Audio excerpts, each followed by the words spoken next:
All right, welcome to Frankly Cigars. I'm Josh and this is Ashley. We're just going to do our 10 questions and then kind of get into it. To just give you a little side note to it, Frank Elhm was one of my mentors in the cigar industry. And so it's really amazing to me to be able to interview somebody that has said that I was a mentor to them, even though I feel like they've taught me more than I've taught them. So, Ashley, welcome to the show. Thank you, Josh. We're at 1865 Cigars in DC. Is there anything you want to tell us about you or about the location or? I am an Alabama native, Okay, I won't hold that against you. but I've been in DC for a few years now. The owners and operators of 1865 are friends of mine. This location is on Washington Place in Washington, DC. They have two other locations in Raleigh, North Carolina, and in Baltimore. Baltimore coming soon, late 2026. All right. So let's get started. When did you smoke your first cigar? Smoked my first cigar in 2017. Okay. You were actually there, and you got it for me. I was celebrating a promotion at work, and I just stopped in, and you helped me, and you gave me my first cigar. And it's crazy that you mentioned that because it's always been overwhelming to me that people would take that first experience and go, okay, here's somebody else. Go ahead and figure this out for us. Because, you make your own way kind of at a restaurant. You make your own way kind of, picking out music or whatever it ends up being. But with cigars, you're kind of like, I don't know. Like you ask friends or you ask somebody who might know kind of what they're going about. But so about 10 years. You're coming up next year, be 10 years. Yes. You've been smoking cigars. Yes. Okay. Do you have a favorite drink to pair with your cigar? I am not a liquor drinker per se. I am more of a wine drinker. So I like a nice Cabernet. And typically people wouldn't think of wine being able to stand up to cigars, especially Nicaraguan or Honduran cigars. So do you find that the Cabernet stands up to both of those, or do you have to switch it up if you go to a heavier cigar? It stands up to both. I have drank a Merlot, but for me, the Cabernet, it pairs with both. So I try to stick with that. Right now, 1865 has a nice Cabernet called Stackhouse. That is very rich and buttery, and it pairs really well with just about every cigar. Yeah, and people don't realize that sometimes you can go for the opposite. Like if you have a mild cigar, you can go for a heavier or peatier Scotch or something that has that kind of bouquet as far as a wine would be. And versus if you go for a sharp cigar, you can go for like a Zinfandel or something that has a lighter tone to it to kind of cleanse your palate and get back to that center that you're trying to find. So, yes. Do you have any advice to a new cigar smoker, somebody who's just starting out? Grow your palate.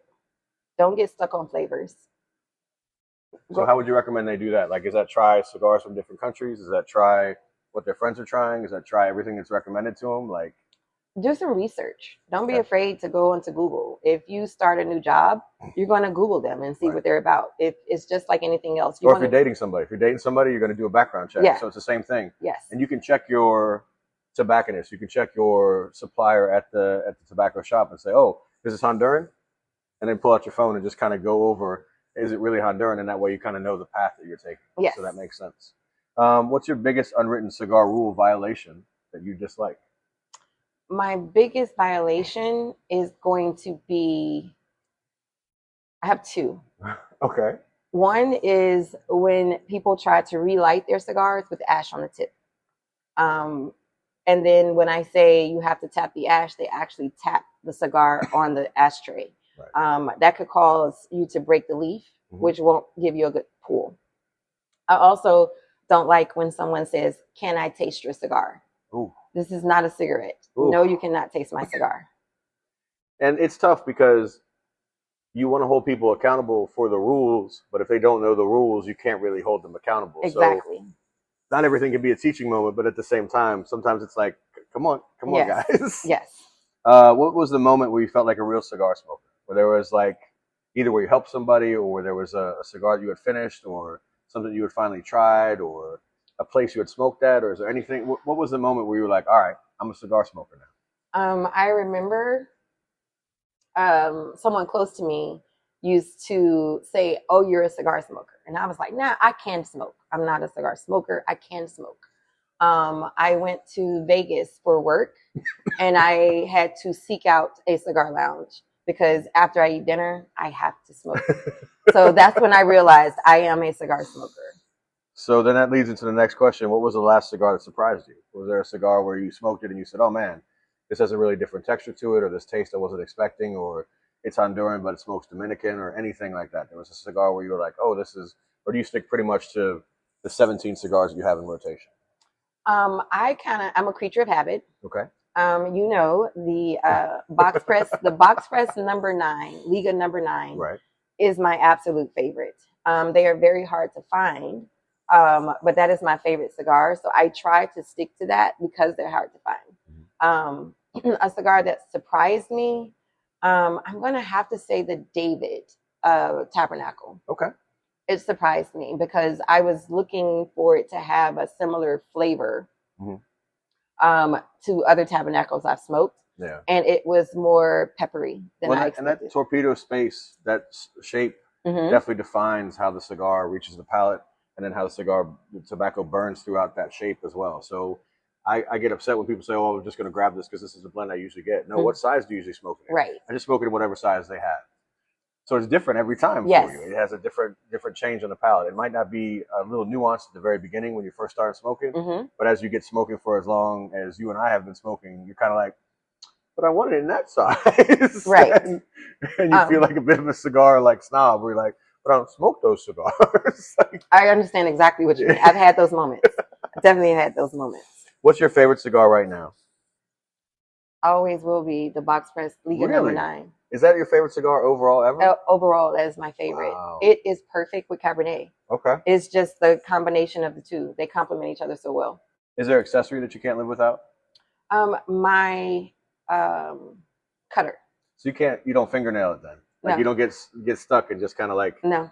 That was the first time I was at the trade show, and that's the moment that I recognized I was a cigar smoker, was when I was just standing there idly, and I'm waiting for somebody to get done with the cutter, and I just put my fingernail into the top of it and put it in my mouth and check the draw, and I was like, oh, I can do this. Because having been at the trade show and being overwhelmed by people all the time who just instantly put their fingernail in it and just pop it in their mouth and light it and we're good to go. I was like, I really want that skill, but it's just something that you just find out you can do. Right. But without it, like, you need the cutter so bad, and I still can't get a torpedo open without a cutter to save my life. I have to have, it can't just be any cutter.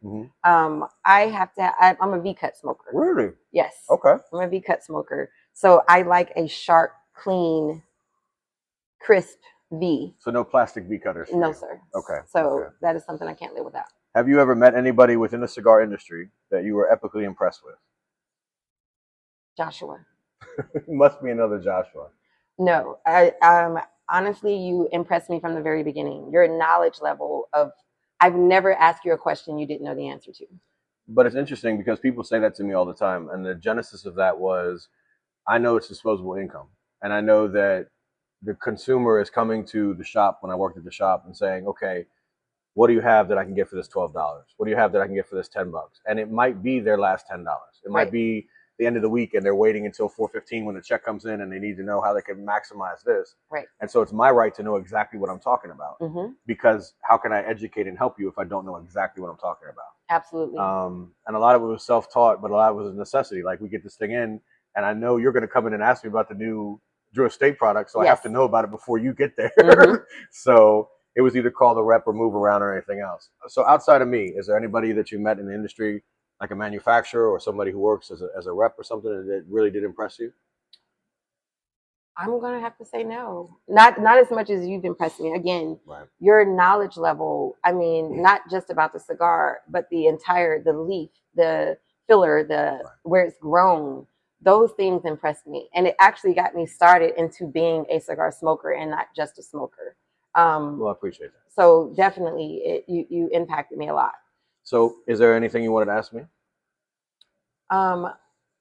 What is next for you? Because I see big things on the horizon, just simply because of the impact that you've had on me. So I can see you doing something significant. Well, what's next is this. I think that Frankly Cigars is going to be a conduit for allowing others to see how the world smokes. And my dream for this is that your interview will spawn another interview. And we have interviews set up all throughout this month and all throughout next month as far as getting people done. But the original start of this was to have a record of people can look back and know what's Ashley's favorite cigar. And it's as easy as if somebody has your birthday coming up and they don't remember, they can come to this video and say, okay, hold on, where's the question? Where's her favorite cigar? Right. Okay, that's what I can get her. But also the guys that we've lost, the guys and ladies that we've lost in the past that don't get to have this voice anymore, and to have that voice recorded and be there. So I hope that this will become a phenomenon where people want to put their stories down. We'll get sponsors and we'll get sponsorship, and we'll move on from there, because I feel like this allows me to utilize my gift and ask the questions that kind of go through your cigar journey, and then we document it and put it up throughout the many social medias that we have. Yes. And just kind of go from there. Awesome. So that's the move from right now. I'm excited for you. Well, I'm excited for you, and I appreciate you taking the time to sit down with me. No problem. All right. This has been Frankly Cigars. We just want you to remember, there was one time that I asked Frank to sign a poster for me, and he wrote on the poster, Frank Elhm, cut one end like the other. And sometimes it really is just that simple.